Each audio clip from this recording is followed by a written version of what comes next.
Binta menait une vie difficile.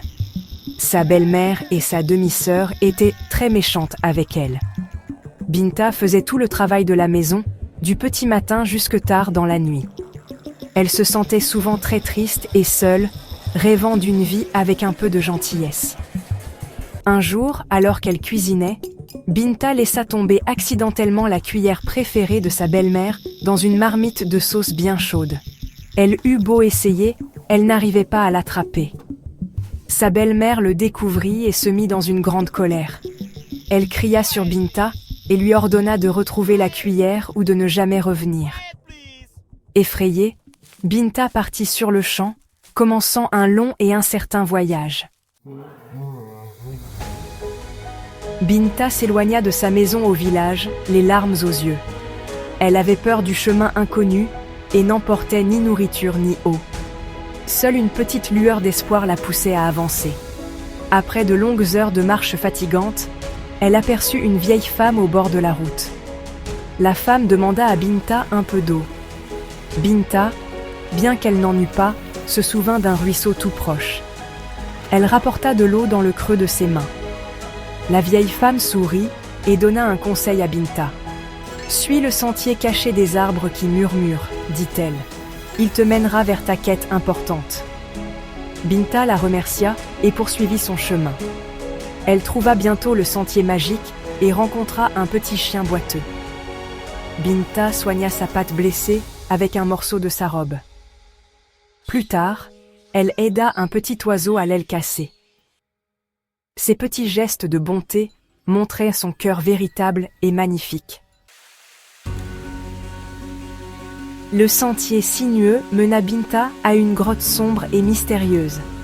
À l'intérieur, une douce lumière émanait de la mousse brillante sur les parois. Gap 2S. Une grande et majestueuse figure, la mère des bêtes, était assise au centre. Elle était entourée de nombreux animaux différents, vivant en harmonie. La mère des bêtes parla à Binta. « Je sais pourquoi tu es venue ici, petite, » dit-elle.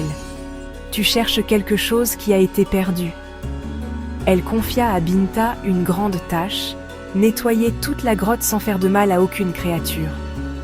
Binta nettoya la grotte avec grand soin et patience. La mère des bêtes fut satisfaite du travail délicat de Binta. Puis vint une deuxième tâche. Trie toutes ces graines mélangées avant le lever du jour. Binta commença à les trier une par une, patiemment. Binta travailla dur toute la nuit. Quand le soleil du matin se leva, elle avait enfin terminé. La mère des bêtes sourit et offrit à Binta le choix entre deux coffrets. Binta choisit celui en bois simple, montrant son cœur humble. La mère des bêtes donna aussi à Binta une nouvelle et magnifique cuillère. Binta retourna à son village, se sentant heureuse et fière. À la maison, elle ouvrit son coffret en bois simple. Il était rempli d'or et de bijoux étincelants. Sa belle-mère et Penda furent émerveillées et choquées. Penda, jalouse, décida d'imiter le voyage de Binta. Mais elle fut impolie et méchante en chemin. À la grotte, elle fut paresseuse et refusa de travailler. Elle choisit le coffret doré et brillant, pensant qu'il contenait plus d'or. À la maison, elle n'y trouva que des serpents et des insectes. Binta vécut une vie heureuse, partageant gentiment ses richesses avec les autres. Cette histoire nous apprend que la gentillesse et le travail acharné finissent toujours par triompher.